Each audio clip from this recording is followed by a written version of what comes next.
आप देख रहे हैं बिहार में किसकी बहार और आपके साथ मैं हूं विवेक। न्यूज 18 बिहार झारखंड पर गिरिराज सिंह ने क्या कहा है। विपक्ष सिर्फ पाकिस्तान की भाषा बोल रहा है। गिरिराज सिंह ने यह बातें कही हैं। एक्सक्लूसिव बातचीत। आतंक और भय का गठबंधन है महागठबंधन। गिरिराज सिंह ने आगे कहा कि नारियल और बम फोड़ने वालों के बीच का यह चुनाव है। 10 लाख रोजगार का वादा सिर्फ जुमला है। बिहार में विपक्ष विकास के मुद्दों से भाग रहा है। लालू राबड़ी के कार्यकाल पर तेजस्वी खामोश क्यों हैं?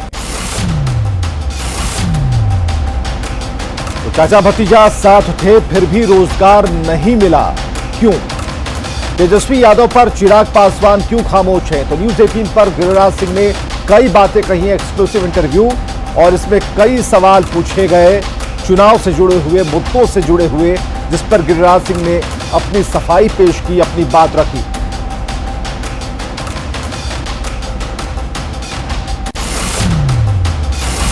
तो न्यूज 18 से एक्सक्लूसिव बातचीत में गिरिराज सिंह ने चिराग पासवान पर हमला बोला। गिरिराज ने कहा कि चिराग पासवान की जुबान तेजस्वी और कांग्रेस पर क्यों नहीं खुलती। उन्होंने पूछा कि आखिर वो कैसे राम भक्त हनुमान हैं जो भगवान राम के ही खिलाफ जा रहे हैं।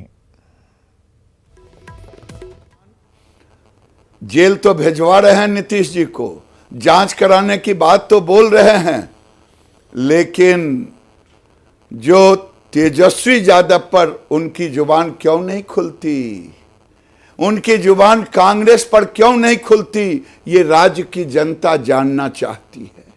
ये कैसे राम भक्त हनुमान हैं? ये कि हनुमान राम के विरुद्ध जा रहे हैं। राम कहते हैं कि मैंने नीतीश कुमार को नेता माना, वो उनको गाली दे रहे हैं। हम इनके खामियों को गिनाते हैं, उस पर जुबान बंद है। तो मेरा तो साफ है, मेरा सॉफ्ट और हार्ड नहीं है। जो मैं जहां रहता हूं साफ गोई से रहता हूं, और समय आता है तो अपनी सरकार के खिलाफ भी जुबान खोलने में देरी नहीं करता। और चलिए आपको सीधे जोड़ते हैं नीतीश कुमार की जनसभा से। और गांव में जो हर गांव को पक्की सड़क से जोड़ने का हम लोगों ने काम कर दिया लगभग पूरा। अब आप जान लीजिए, अगली बार मौका दीजिएगा तो कई गांवों को आपस में जोड़ते हुए मुख्य सड़कों तक जाने के लिए या मुख्य जगहों पर जाने के लिए और सड़क बनवाएंगे, ताकि किन्हीं को कोई दिक्कत नहीं महसूस हो। शहर और बाजार में सब जगह सड़कों का आपको बता दिए, सड़कों के चौड़ीकरण का, कितने पुलों का, कौन कौन काम करवाए। भाई नरेंद्र जी भी अब उसकी चर्चा इन्होंने कर दी है, मैं दोहराना नहीं चाहता हूं। लेकिन सब चीजों के बावजूद कई जगह बाईपास बन रहा, लेकिन अगली बार मौका मिलेगा तो हर बाजार, हर शहर में हम लोग बाईपास बनवाएंगे। और जहां बाईपास के लिए जमीन नहीं मिलेगा वहां सड़क के ऊपर सड़क बनवा देंगे, फ्लाईओवर बनवा देंगे। और स्वास्थ्य के लिए आप जान लीजिए, गांव में भी रहते हैं, नई टेक्नोलॉजी के मदद से तुरंत अस्पताल को सूचना होगी, चिकित्सक आपको सलाह देंगे, जांच होगी। और साथ साथ जो पशुपालन करते हैं, पशुओं के टीकाकरण का तो इंतजाम कर दिया गया, लेकिन वो जो बीमार होता है, लोगों को खर्च आता है, तो 8 से 10 पंचायत पर पशु चिकित्सालय खुलवाएंगे। और नई टेक्नोलॉजी के सहारे हर गांव में उपस्थित रहेगा। अपने जानवर के बीमारी का खबर दीजिएगा चिकित्सालय में, वहां से डॉक्टर, चिकित्सक तत्काल आपका इंतजाम करेंगे। और पशुओं के इलाज के लिए भी जो दवा की जरूरत होगी वो दवा राज्य सरकार उपलब्ध करा देगी। तो हर के लिए पर्यावरण का संरक्षण, इलाके का विकास, सबको काम करने का मौका मिले, ये सब काम हम लोग करते रहे हैं। आगे भी मौका दीजिएगा तो बिहार को और केंद्र सरकार की तरफ से भी जो कई सहयोग बिहार के लिए विशेष तौर पर मिल रहा, सबको लेकर के हम लोग आगे बिहार को नई ऊंचाइयों तक पहुंचाएंगे, उसमें कामयाब होंगे, ये हमको पक्का भरोसा है। तो आप लोगों से यही हम अनुरोध करने आए हैं कि फिर मौका दीजिए, आप फिर नरेंद्र बाबू को जिताइए, यही आग्रह है। तो क्या उम्मीद करके जाए, आज अभी कई जगह पर जाना है, तो जिताइएगा ना नरेंद्र बाबू को। बहुत अच्छा, बहुत धन्यवाद। तो अब आप बताइए, हम इनको जीत का माला पहना दें?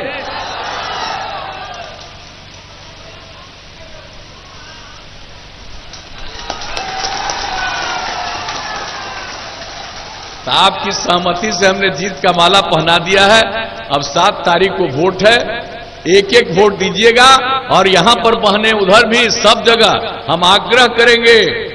देखिए, हम तो आप ही के लिए सबसे ज्यादा काम किए हैं, तो ध्यान रखिएगा, अपना वोट सबसे पहले जाकर के दीजिएगा और तब घर में आइएगा, खाना बनाइएगा और घर के सब लोगों को भी प्रेरित करिएगा, भेजिएगा, ताकि वो वोट देने के लिए जाएं और भारी संख्या में मतदान करें और इनको भारी मतों से विजयी बनाएं। और इसके लिए जो आपने आश्वस्त किया, इसके लिए मैं आपको पुनः आप सबको धन्यवाद देता हूं और आप सबका मैं हार्दिक अभिनंदन करता हूं और आगे के कार्यक्रम में जाने की इजाजत चाहता हूं।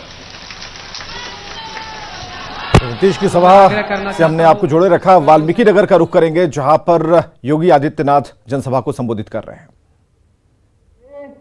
वाल्मीकि नगर और आसपास के क्षेत्र को जंगल पार्टी का गढ़ नहीं बनने देंगे। इस संकल्प लेकर के उनके पुत्र सुनील कुमार कुशवाहा और साथ साथ जदयू के विधानसभा के वाल्मीकि नगर के युवा जुझारू प्रत्याशी रिंकू सिंह आपके सामने आए हैं। भाइयों बहनों, ये जुझारूपन है, ये जुझारूपन जनता की समस्या का समाधान भी करने की क्षमता रखता है और जंगल पार्टी वाले लोगों से 2-2 हाथ करने की क्षमता भी रखता है। जो जैसे मानेगा उसको उस रूप में मनवाने की कला है इनमें और करेंगे। इसलिए भाइयों बहनों, किसी बहकावे में आने की आवश्यकता नहीं। ये दोनों प्रत्याशी, और मैं आपसे अपील करूंगा कि इस जनपद में जितने भी भाजपा, जदयू, बीआईपी या फिर अन्य जो भी हमारे सहयोगी दल हैं, उनके जो भी प्रत्याशी हैं, उन सभी प्रत्याशियों को विजयी बनाने की अपील करने के लिए ही मैं आज विशेष रूप से आया हूं। मैं उत्तर प्रदेश से आया हूं, भगवान राम की भूमि से आया हूं, माता सीता की शरण स्थली में आया हूं और आपसे यही अपील करने के लिए आया हूं। अच्छे लोगों को चुनेंगे, यूपी के साथ बिहार के साथ, यूपी और बिहार मिलकर के विकास करेंगे और भारत दुनिया की एक महाताकत के रूप में आगे बढ़ेगा। यही तो हमें चाहिए। हमारे भारत का खुशहाली, भारत की समृद्धि जब आएगी, एक एक बच्चे के चेहरे पर खुशहाली आएगी, हर दीन दुखी के चेहरे पर खुशहाली लाना, यही तो प्रधानमंत्री मोदी जी का मंत्र है, यही उनका संकल्प है। इसी संकल्प के साथ वे दिन रात कार्य कर रहे हैं। आपने देखा होगा, पहली बार गरीब को शासन की योजनाओं का लाभ मिल रहा है, क्योंकि मोदी जी का संकल्प है। नहीं तो गरीबों के हिस्से में डकैती डालने का कार्य यही कांग्रेस करती थी। आखिर स्वर्गीय राजीव गांधी जी ने यही तो कहा था कि 100 रुपया भेजता हूं और 10 ही रुपया पहुंचता गरीब तक। ये 90 रुपया कौन हजम कर जाता था? कौन हजम करता था? यही कांग्रेसी हजम करते थे, कोई दूसरा थोड़ा हजम करता था। गरीब तक तो कुछ पहुंचता ही नहीं था। और प्रधानमंत्री मोदी जी के समय परिवर्तन क्या आया? उन्होंने कहा कि कुछ नहीं दे, ये बीच के दलाल समाप्त, हम गरीब का खाता खोलेंगे और गरीब के खाते में दिल्ली से या पटना से सीधे पैसा डालेंगे, बीच के दलाल कहीं रहेंगे ही नहीं, तो गरीब को योजना का लाभ मिलेगा। और यही आज हो रहा है भाइयों बहनों। विकास की सोच होनी चाहिए और विकास की सोच के साथ आज प्रधानमंत्री मोदी जी के नेतृत्व में देश एक भारत श्रेष्ठ भारत बनने की ओर अग्रसर है। आज आपने देखा होगा, कल कश्मीर में एक बहुत बड़े आतंकवादी को मारा गया, बहुत बड़े आतंकवादी को। वह भारत की सुरक्षा पे सेंध लगाने के लिए आया था, हमारे जवानों पर छुप करके हमला करता था। भारत के बहादुर जवानों ने उसका काम तमाम कर दिया।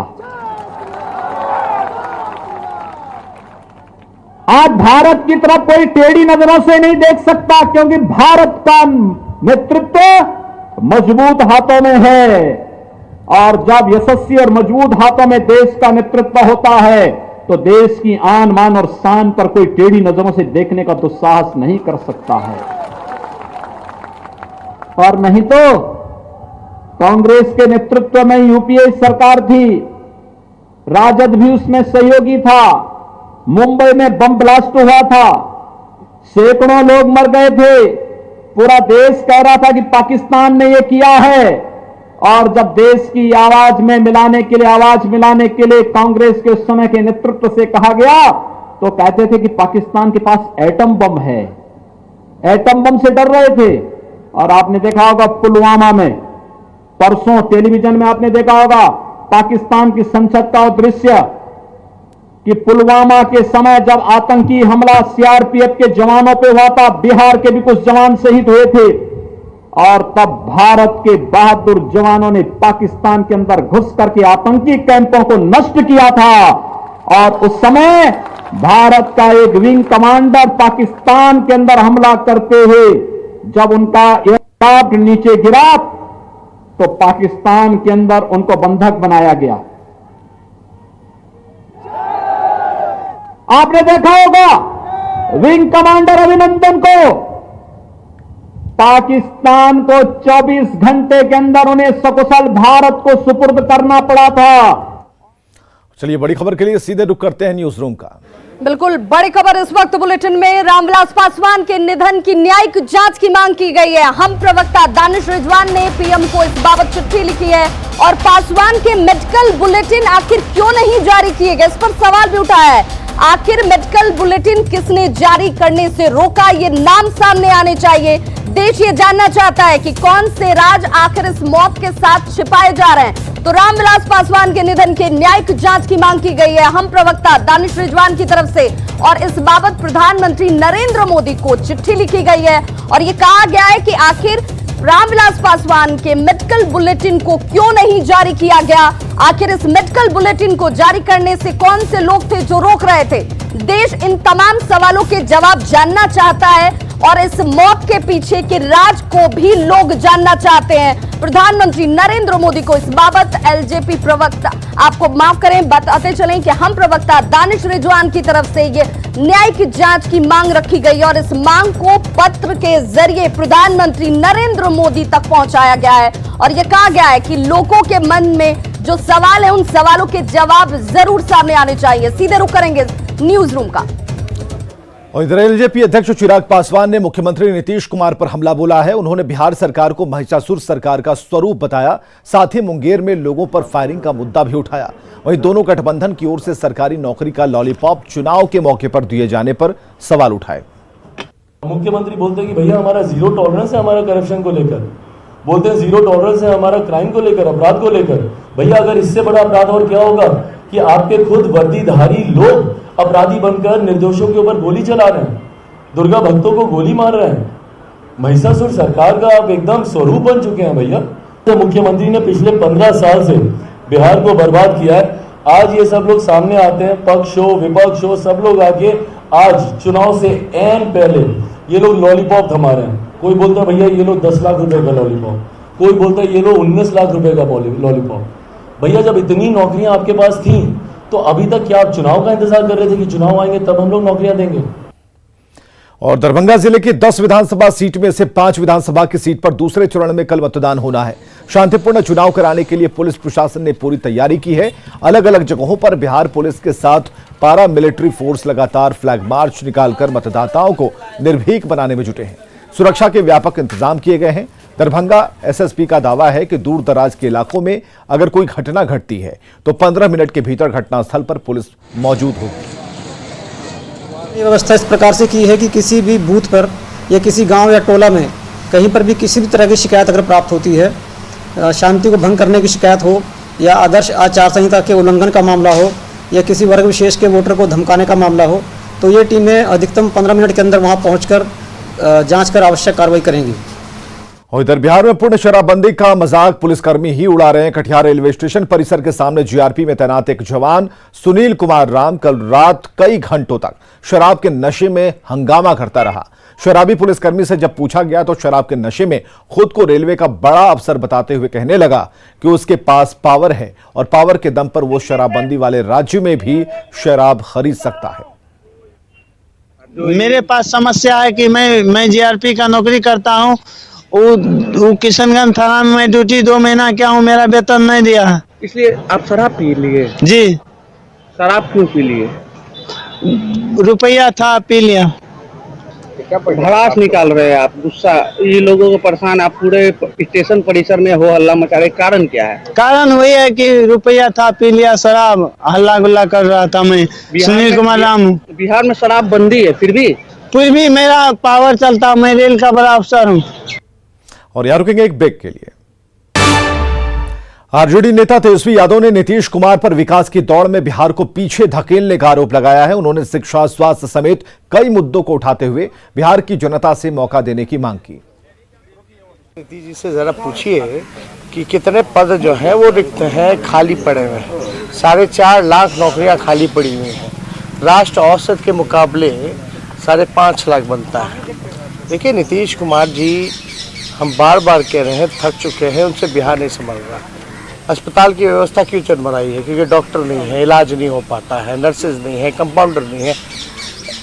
एजुकेशन पूरा चौपट क्यों हो गया है? क्योंकि टीचर्स नहीं है, यूनिवर्सिटीज़ में प्रोफेसर्स नहीं है। अब जब तक पद को नहीं बना, नौकरी देने का केवल सवाल नहीं है, नौकरी तो मिलेगा ही मिलेगा, साथ में शिक्षा विभाग भी सुधरेगा, स्वास्थ्य विभाग भी सुधरेगा, एंड लॉ एंड ऑर्डर के पुलिस डिपार्टमेंट भी सुधरेगा। नीतीश जी बताएं, पर लाख आबादी पर बिहार में कितने पुलिसकर्मी हैं? 77 हैं केवल। वो उनको बताना चाहिए कि 1 लाख आबादी पे मणिपुर में 1000 से ज़्यादा क्यों है। तो इन सारे विषयों को लेकर के हम लोग जो हैं, जो हमने विजन रखा है, इसीलिए तो हम मांग रहे मौका, जो नीतीश जी ने नहीं किया, नहीं कर पा रहे हैं, हाथ खड़े कर दिए, इसलिए तो हम बिहार की जनता से मौका मांग रहे हैं कि हमको एक मौका दीजिए, हम ये करके दिखाएंगे। समस्तीपुर के हसनपुर से आरजेडी प्रत्याशी तेज प्रताप यादव पर दुर्व्यवहार का आरोप लगा है और इससे नाराज समस्तीपुर के युवा आरजेडी के जिला अध्यक्ष ने इस्तीफे का ऐलान कर दिया है। अमरेश राय ने आरोप लगाया है कि मंगलगढ़ की सभा में तेजस्वी यादव की सभा के दौरान तेज प्रताप यादव ने उनके ऊपर गाली देने का झूठा आरोप लगाया था। इससे आहत होकर वे पार्टी से इस्तीफा दे रहे हैं। तेज प्रताप जी हम पर झूठा आरोप लगाए जो आप मन से गाली देते हैं। हम कह लीजिए आप साबित कर दीजिए तेज प्रताप जी जो हम कहाँ आपको गाली दिए हैं। तो वो बोले जो छात्र के प्रदेश अध्यक्ष अकस्बा है वो बोला है। तो हम कह लीजिए जब अकस्बेता आपको बर्बाद कर रहा है या सब पूरा बिहार के बर्बाद कर रहा है, जब अकस्बे आपको अच्छा लगता है तो आप उसके साथ रहिए। जब स्वाभिमान के साथ स्वाभिमान के नहीं बचेगा पार्टी में तो हम लोग रह के क्या करेंगे। तो अगले कदम का जल्द ही ऐलान करेंगे और इस बात से आहत हैं कि उनके ऊपर झूठे आरोप लगाए गए हैं। समस्तीपुर में सभा हो रही थी और ऐसे में, और चलिए एक बार बड़ी खबर के लिए हम फिर न्यूज रूम का रुख करते हैं। बिल्कुल, इस वक्त बड़ी खबर आ रही है। बीजेपी एमएलसी टुन्ना पांडे पर हमला किया गया है। सिवान से यह बड़ी खबर सामने आ रही है। टुन्ना पांडे का गार्ड इस दौरान जख्मी हो गया है। सराय ओपी में अज्ञात लोगों के खिलाफ इस बाबत मामला फिलहाल दर्ज किया गया है। बच्चा पांडे के कार्यालय से लौटने के दौरान ये हमला किया गया है और जो जानकारी सामने आ रही है, बताया जा रहा है बड़हरिया के महागठबंधन के उम्मीदवार बच्चा पांडे। और ऐसे में सवाल ये कि आखिर हमलावर कौन थे। फिलहाल हालांकि अज्ञात लोगों के खिलाफ मामला दर्ज हो गया है। बीजेपी एमएलसी टुन्ना पांडे पर यह हमला किया गया है। सिवान से ये बड़ी खबर इस वक्त सामने आती हुई। तो चुनाव का दूसरा चरण कल होने वाला है, उससे पहले देखिए तमाम राजनीतिक दलों के कई कार्यकर्ताओं को अब तक निशाना बनाया गया है, हमला किया गया। और एक बार फिर से सवाल सुरक्षा व्यवस्था को लेकर ही खड़े होते हुए बड़ी खबर सराय ओपी में अज्ञात लोगों के खिलाफ फिलहाल मामला दर्ज। बच्चा पांडे के कार्यालय से लौटने के दौरान हमला किया गया है टुन्ना पांडे पर। और सीधे रुख करेंगे स्टूडियो का। तो सिवान से इस वक्त की बड़ी खबर आप देख रहे थे, जहां अब आरोप लगाए जा रहे हैं और इस बात को लेकर कि उनके ऊपर हमले किए जा रहे हैं, नेताओं के ऊपर हमले हो रहे हैं और ऐसे में इसकी एक पब्लिसिटी और माइलेज लेने की भी एक कोशिश यहां पर हो रही है। चलिए, इसका निर्धारण तो पुलिस करेगी, जांच का विषय है और खबरें लगातार जारी हैं। बने रहिए हमारे साथ।